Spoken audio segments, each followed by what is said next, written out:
Tapi singkat cerita, Tuhan tuh baik, akhirnya saya ketemu beberapa orang-orang yang mementor saya, mulai dari Full Gospel, terus ada Pak Aryaman, Pak Benin, akhirnya membawa saya ke Press Jati. Dan di situ saya dipulihkan luar biasa, saudara. Dan dibukakan semua kejahatan saya, dan saya benar-benar bertobat bahwa itu semua adalah salah saya. Jadi kalau saya sadar dulu sebelum kenal Tuhan itu, saya menyalahkan istri saya yang Pak Andi tadi bilang, bahwa semua itu dia yang salah. Kalau dia pergi sama pria lain itu yang brengsek dia. Tapi setelah saya di Press Jati, saya sadar bahwa itu semua salah saya. Jadi saya mengakui bahwa kalau istri saya pergi hari ini, karena memang saya yang brengsek, saya yang jahat. Dan saya mau bertobat, saya baru mau ikut Tuhan sungguh-sungguh. Akhirnya saya aktif di pelayanan dan ternyata nggak gampang, nggak berdiri situ, Pak. Baru setelah pulih, serangannya lain sekarang. Serangannya tante-tante Potifar yang Pak Adi bilang tadi, itu begitu besar. Itu aduh. Saya pernah sama dia di Singapura tuh, udah cantik, udah kita mau kenal langsung di situ. Gemeter Pak berdua nih. Mau kenal nggak gitu loh. Nggak bisa loh, dan itu panutan penting. Wah iya enggak. Tapi tiba-tiba Tuhan ngeliatin sana, ada Pak Aryaman. Wah nanti nggak nama dia, bisa ada suara begitu. Akhirnya begitu mau kenal, akhirnya jadi nggak jadi, kita jalan ke sono.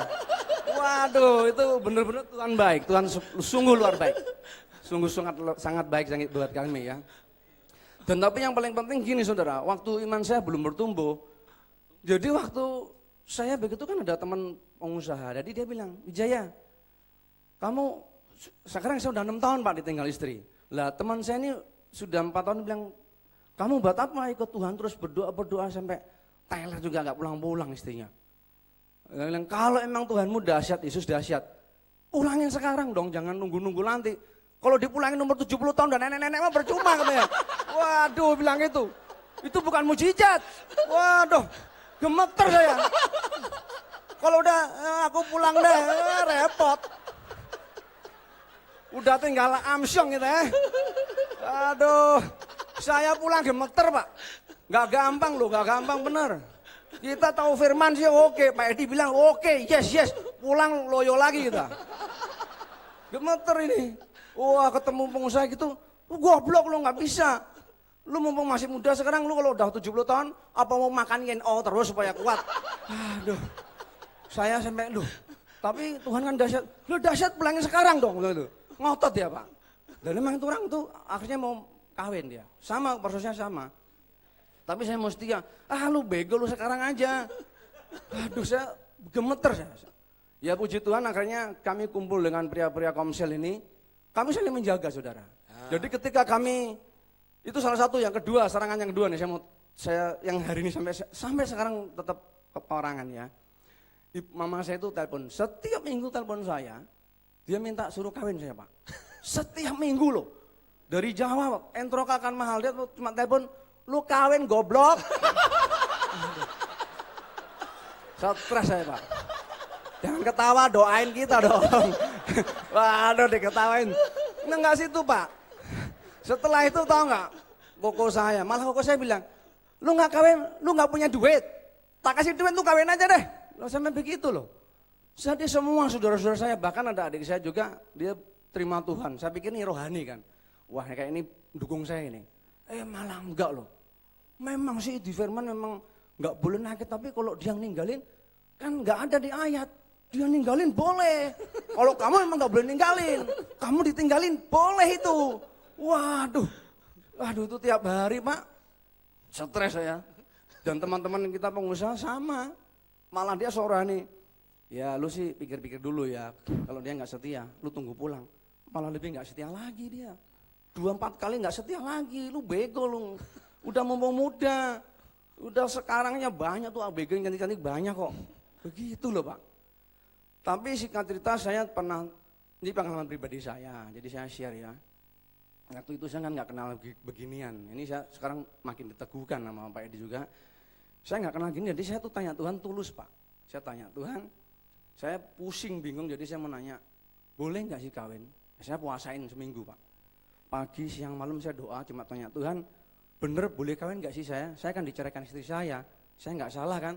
Aku boleh kawin lagi nggak? Itu terus saya seminggu, Senin, Selasa, doa terus sambil saya dengerin, ayo ngomong Tuhan, tak tantang Tuhan. Tapi hati saya tulus. Sampai terakhir Sabtu, kok nggak ada jawaban ya? Sudah puasa Pak, lemes Pak, nggak ada puasa. Hari terakhir Sabtu, aku agak kesel ya, saya bilang, Tuhan kalau sampai engkau nggak jawab, aku kawin jangan nyalain aku loh ya. Saya bilang gitu. Iya dong, udah stres saya, udah nggak dijawab-jawab. Kalau ketemu Pak Edile udah tahu jamnya, dulu nggak ada, nggak kenal ya. Saya nantang kalau gue jawab, saya kawin jangan nyalain aku loh, saya bilang. Bener Pak, minggu saya pakai sepatu mau ke gereja, saya setel radio. Nah, salah satu hamba Tuhan ngomong di situ. Aneh, dia ngomong gini, kalau hari-hari ini kamu ditinggal istrimu dan kamu berdoa kepada Tuhan, Tuhan, apakah aku boleh kawin lagi? Kalau jawabannya iya, itu setan yang jawab. Wah, kaget aku. Bekaget saya. Itu tali sepatu copot, teman. Aduh. Tapi dia bilang, itu nggak berhenti, itu aku stres juga. Tapi kalau kamu datang kepada Yesus dan kamu minta istrimu kembali pulih, dengar saudara, kamu harus bayar harga.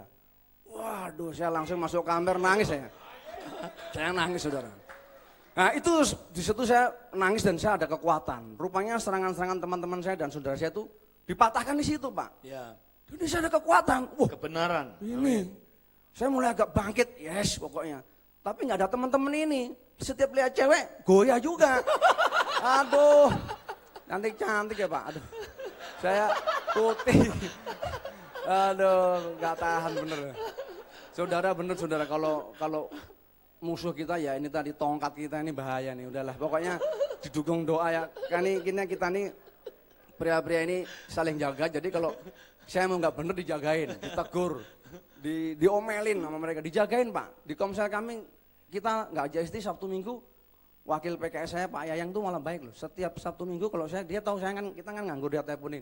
Ya, di mana? Di sini. Ikut yuk. Nah, Sabtu Minggu ada yang jagain. Saya bilang, oh Tuhan tuh baik ya.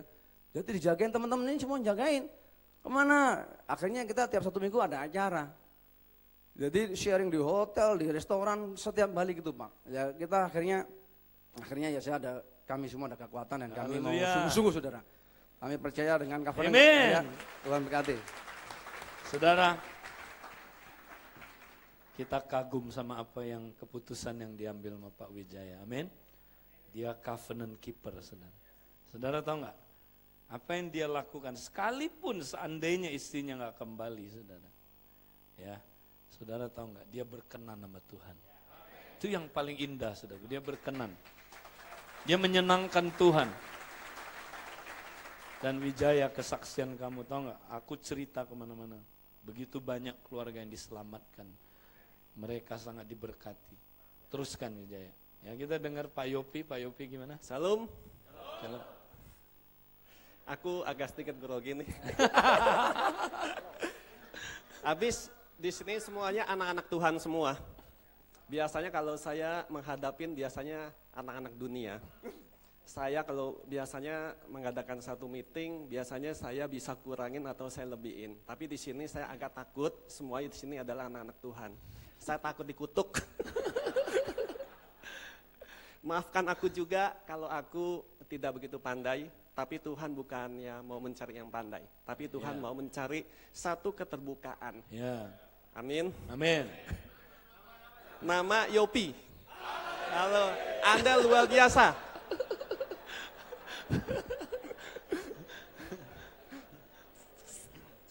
Aku di bidang seniman, yaitu di bidang kecantikan. Kalau saudara pernah ketemu Yopi Salon, nah ini dia pemiliknya ya. Saudara. Aku bukannya promosi, ya mungkin cuma mengumumkan, hanya mengingatkan, ya sering-sering datang saja ke Yopi Salon ya. Dasar. Oke, saya akan mau menceritakan kenapa saya jatuh di dalam dosa. Emang saya sedang proses, ya, namanya tidak sempurna. Kehidupan saya memang tidak sempurna, saya sedang dalam proses diambang kehancuran.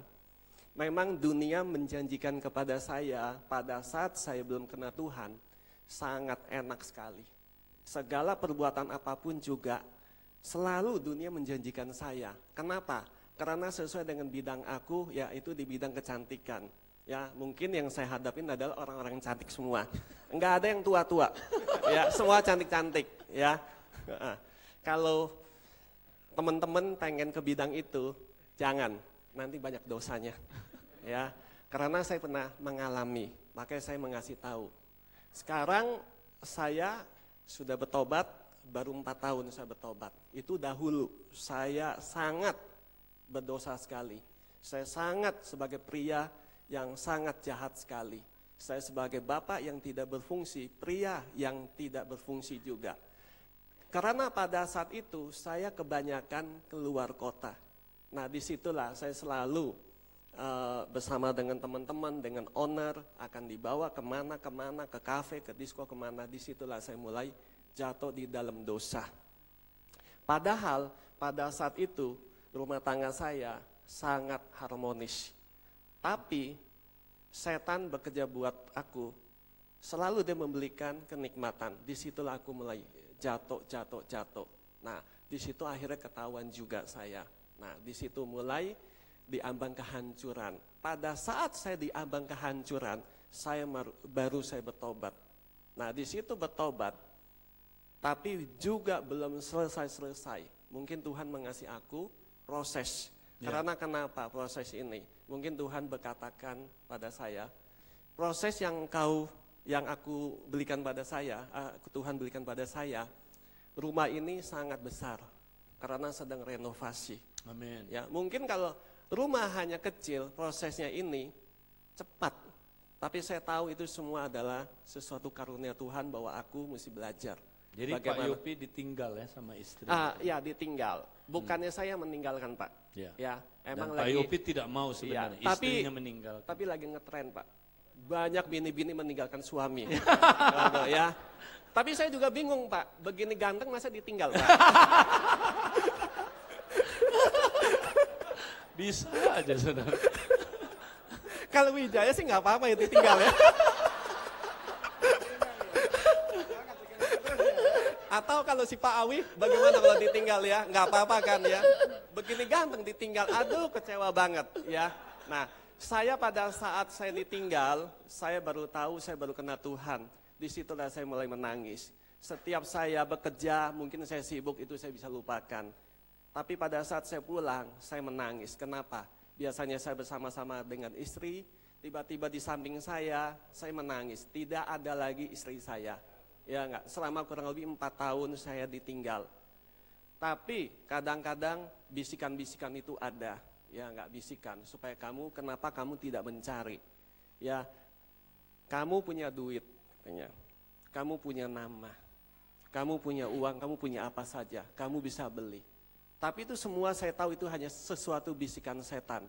Karena saya mau memegang sesuatu perjanjian. Ya enggak, bahwa saya pengen bertahan. Karena setiap saat, setiap pagi malam saya selalu berdoa bahwa suatu saat penantian pengharapan saya, istri saya akan kembali. Amin. Karena saya percaya. 1, 2, 3. Bagaimanapun juga saya tahu semuanya itu saya mesti membayar. Perbuatan-perbuatan saya tidak cukup dengan hanya 4 tahun. Apapun juga yang akan terjadi, biarpun juga sampai 5 atau 10 tahun, saya tetap akan menunggu. Yes. Apapun juga. Apa yang dikatakan oleh Wijaya, sampai tua pun juga saya akan menunggu. Kenapa? Karena bukannya,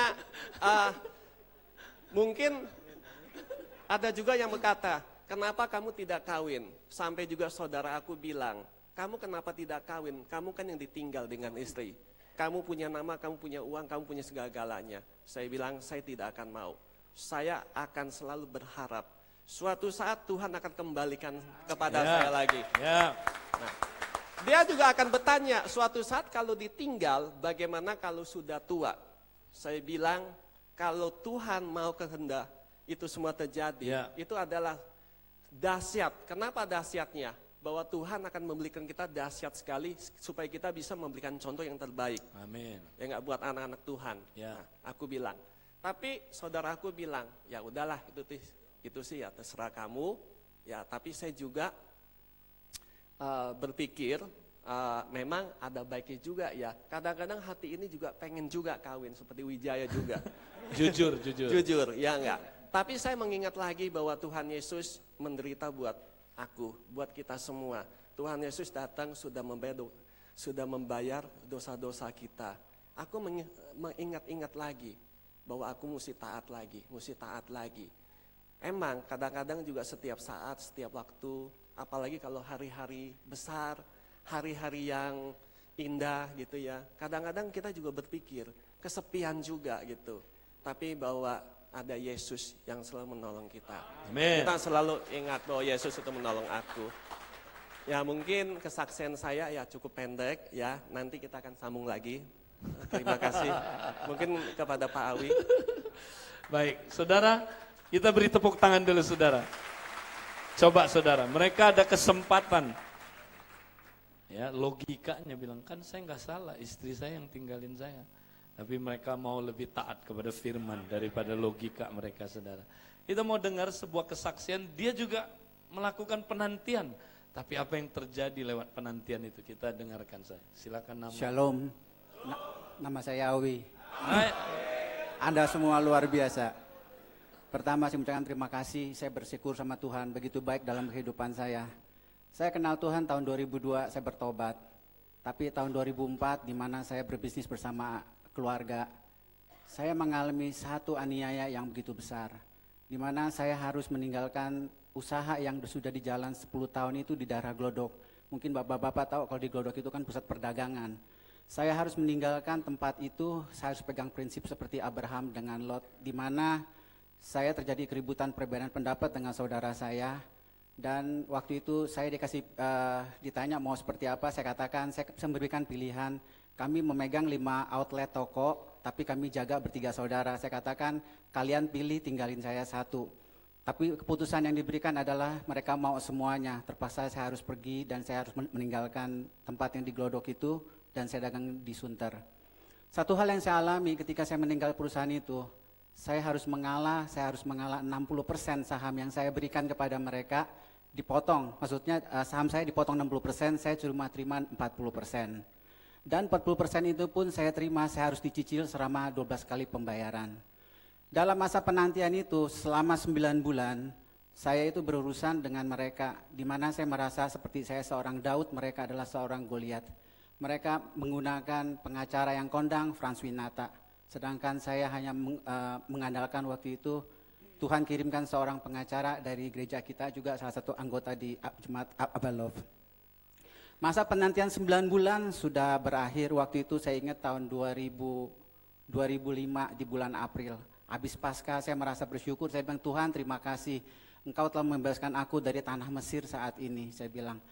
Nah pada waktu bulan pertama saya menerima pembayaran, saya bersuka cita, saya bilang wah Tuhan terima kasih, ini berkat yang luar biasa. Tapi memang ada satu hal yang saya katakan, saya bersalah kepada istri saya, di mana 9 bulan waktu saya nangani perkara itu, bolak-balik ke kantor polisi sampai ke Polda, saya nggak fokus dan saya nggak menjaga istri saya dengan baik, sehingga kurang perhatian kepada dia. Yang membuat saya syok adalah pada 1 bulan kemudian setelah saya keluar dari perusahaan itu, istri pergi meninggalkan saya. Pada saat istri meninggalkan saya, kebetulan anak saya 4, dia bawa 2, dia tinggalkan 2. Saya saat itu sungguh seperti yang tadi dikatakan teman-teman juga, saya menjadi pembenaran sendiri, saya salah apa, seperti apa. Tapi syukur, saya percaya Tuhan begitu luar biasa dalam hidup saya. Ternyata bukan sampai di situ saja. Perjalanan waktu dengan kepergian istri saya, anak saya mengalami satu pergumulan yang luar biasa. Dia memberontaknya itu seperti udah gak bisa dibilangin, terkadang bisa dengar, terkadang dia bisa melawan dengan saya, terkadang-kadang dia juga bisa mau mukul saya, mau rencana memukul dengan alat. Tapi yang lebih saya rasakan lagi saat-saat itu adalah memang benar-benar yang sungguh berat luar biasa. Karena kenapa? Saya harus memulai perusahaan itu tanpa ada seorang penolong yang ada di samping saya. Hari-hari yang saya lalui itu begitu berat. Karena pada saat saya memulai usaha di tahun 2005 itu semuanya diawalin dari nol. Tempat yang baru, orang yang baru, dan juga semuanya serba baru. Sehingga pada waktu itu saya melepas sales cuma 2 orang. Mereka selalu bilang, Pak, bagaimana ya Pak, setiap kali saya nawarin barang ke toko-toko, mereka semua bilang sudah ambil di toko Bapak yang lama. Saya bilang, nggak usah takut, kita imani aja, kita percaya. Pokoknya kita percaya sama Tuhan, pasti Tuhan buka jalan. Dan perjalanan perusahaan saya itu sempat terseok-seok. Saya melihat begitu beratnya perjalanan hidup saya. Tapi saya lihat ada satu titik saya pengharapan sama Tuhan. Ada satu kejadian demi kejadian saya lihat Tuhan buka jalan yang luar biasa. Amen. Dan yang paling berat sekali adalah di tahun 2006. Di mana kejadian waktu itu saya punya karyawan ada 2 divisi. Satu tenaga kasar dan satu yang staff. Yang staf ini, yang kejadiannya, ada 3 staf saya mengalami hal yang sama seperti saya. Mereka ditinggal istri mereka. Sehingga saya sendiri sebagai pemimpin harus berkata apa, sampai saya rasanya bagaimana, seperti ibarat kalau orang bilang tuh nggak punya muka mau ngomong pada mereka. Tapi cuma saya dalam hati saya bilang, Tuhan saya percaya. Saya mau tetap setia, saya mau menjaga semuanya ini. Saya percaya satu hari kemuliaan Tuhan akan turun dalam keluarga saya. Itu ya prinsip seperti Amen. itu. Dan yang kedua adalah pada saat mereka mengalami hal seperti itu, karyawan kasar saya itu mogok kerja di tahun itu juga. Aduh, saya bilang minta ampun, apalagi ini semuanya. Tapi satu hal yang saya bilang, saya nggak bersungut-sungut sama Tuhan. Beruntung karena kenapa saya udah ikut pria sejati, saya tahu sungut-sungut ada dosa. Supaya saya cuma bilang, Tuhan tolong saya udah nggak kuat, saya udah nggak mampu. Dan juga dalam perjalanan saya bisnis, itu aniaya itu nggak tinggal lepas dari saudara saya sendiri hingga saat ini.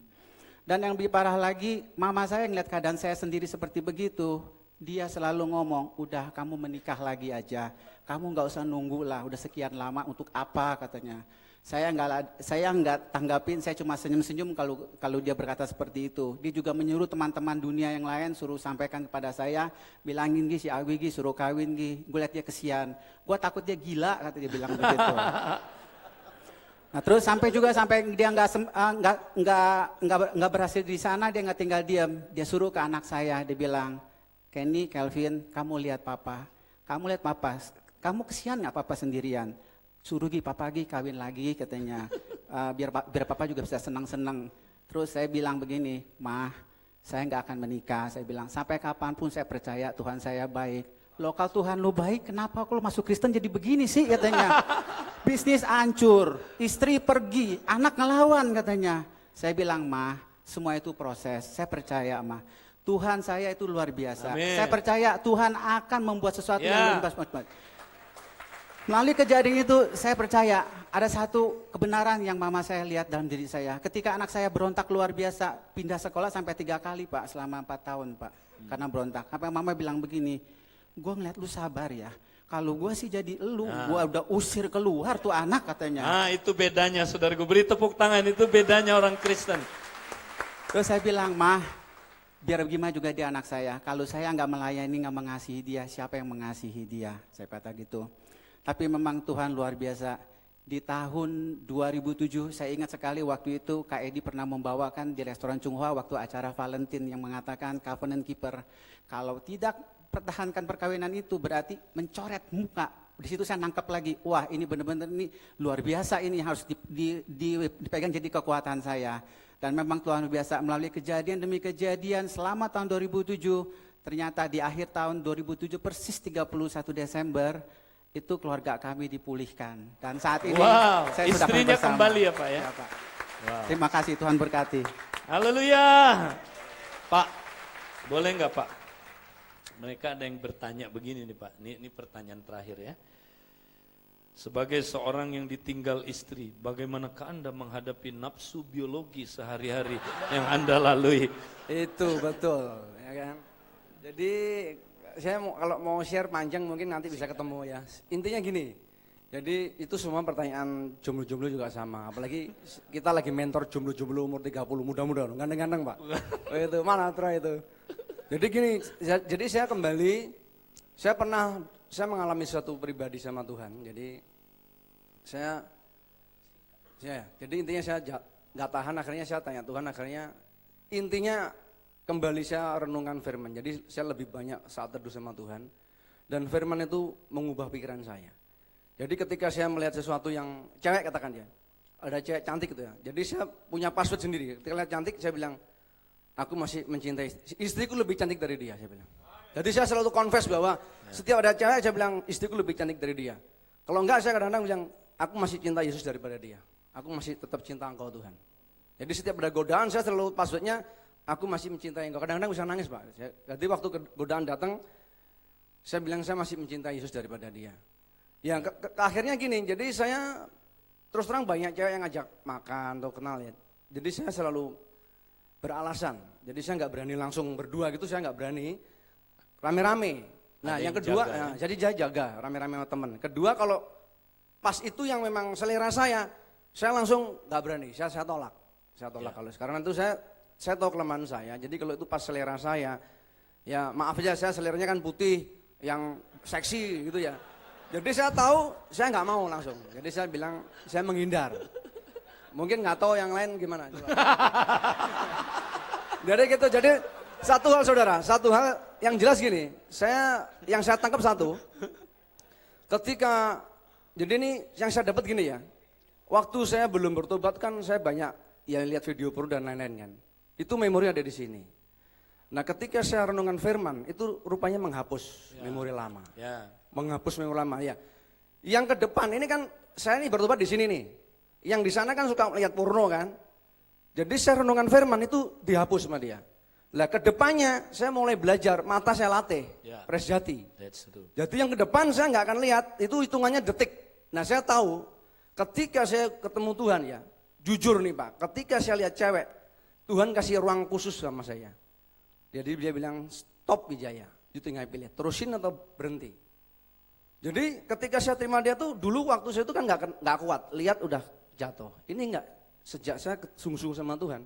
Ketika saya lihat sesuatu yang menarik, itu ada ruang empty space di mana saya harus memilih.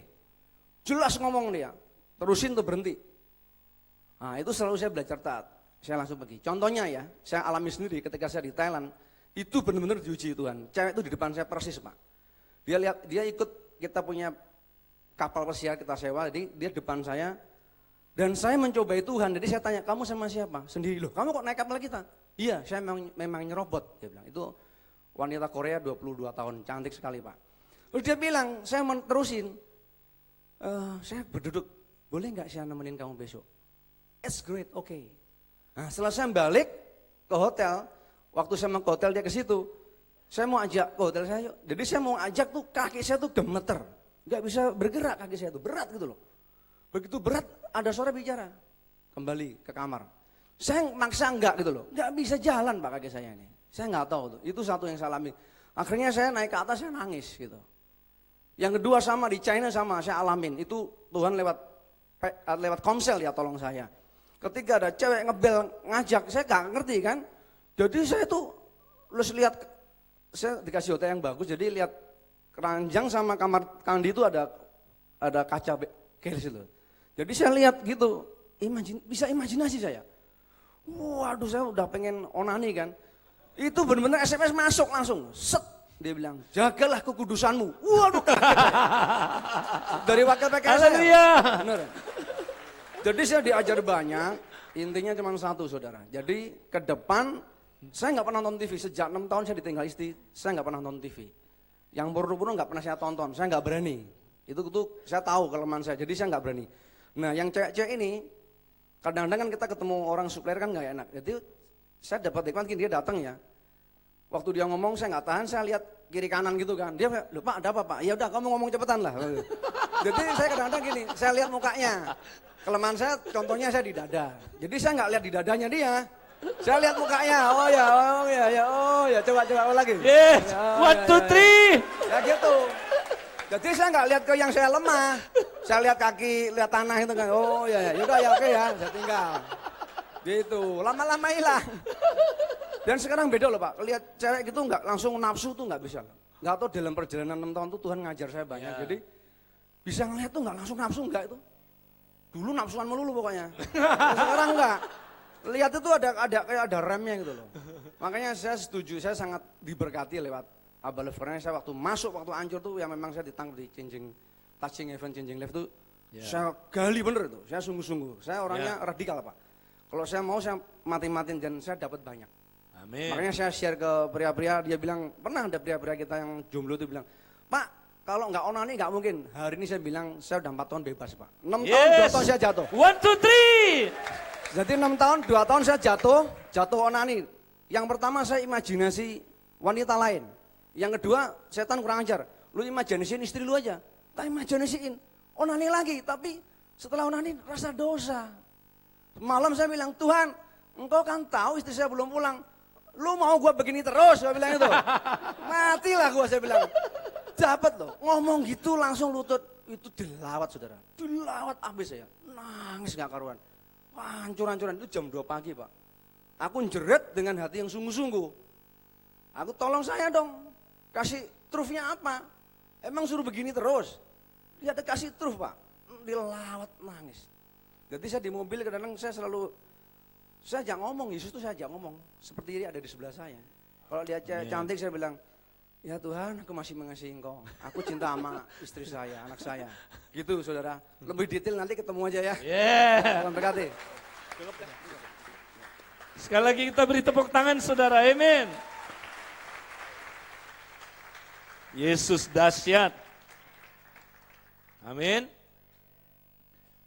Saudara, pertanyaan berikutnya bilang begini, saya telah menjadi suami istri yang baik. Saya tidak mengerti mengapa pasangan saya memperlakukan saya seperti ini. Saya tidak pernah melakukan apa-apa yang mengakibatkan saya harus menuai hal ini, tidak adil. Dengar baik-baik saudara, kadang-kadang ada hal-hal yang sulit dimengerti. Ya, khususnya tentang keadilan Allah. Tetapi percayalah Allah kita tetap adil. Amin. Apa yang kita lakukan saudara, ingat, itu tidak menjamin balasan dari pasangan kita, enggak menjamin loh. Saudara berbuat baik, jangan tuntut pasangan saudara harus berbuat baik kepada saudara. Itu enggak ada ayatnya sama sekali, kalau saudara berbuat baik, dia pasti balas, enggak. Kita enggak ada waktu bahas ini, nanti saudara baca di rumah, Lukas 6 ayat 37 sampai 38, enggak ada ayatnya, saudara berbuat baik, orang itu akan balas saudara. Tuhan yang balas, bukan orang itu. Amin. Makanya begini saudara, kita jangan pernah berpikir begini, kalau kita mengampuni, nanti pasti istri kita akan mengampuni kita, belum tentu.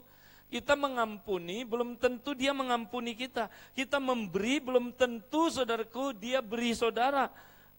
Saudara setia, belum tentu pasangan saudara setia, belum tentu. Ingat begini saudara, kesetiaan kita tidak boleh dilihat sebagai hukum jual beli, nggak boleh. Tapi sebagai tanggung jawab kita kepada Tuhan. Nggak boleh gini, Tuhan aku udah baik, kok dia nggak baik sama saya? Loh nggak ada hukum jual beli di dalam Tuhan, nggak ada. Nggak ada jaminan saudara berbuat baik, orang lain berbuat baik pada saudara. Nggak ada jaminan. Yang ada adalah Tuhan suruh saudara setia karena Tuhan. Lakukan aja itu saudara. Terserah, terlepas dia mau bagaimana saudara. Stop mempraktekkan hukum jual beli saudara. Akibat praktek jual beli itu begini saudara. Saudara kan marah. Kenapa aku baik sama dia, dia nggak baik sama aku, marah. Karena saudara pikir hukum jual beli itu ada, nggak ada. Saudara kecewa, saudara merasa tidak adil. Tapi kalau saudara bilang Tuhan, aku taat hanya karena engkau. Tahu nggak apa yang terjadi saudara? Sepihak saudara akan damai hidupnya saudara. Damai banget, dia mau jungkir balik bagaimana? Saudara sama Tuhan beres. Yang ke-9, saya diberitahu bahwa istri suami saya mempunyai kehendak bebas untuk menceraikan saya. Jadi adalah salah kalau saya berdoa supaya suami atau istri saya kembali. Ini suka ini kita pikirkan dia punya kehendak bebas. Ngapain kita berdoa nanti kita menyalahi. Kan dia punya kebebasan. Saudara pernah dengar yang begitu? Jangan doain istri lu, dia kan punya hak bebas. Nggak mau balik.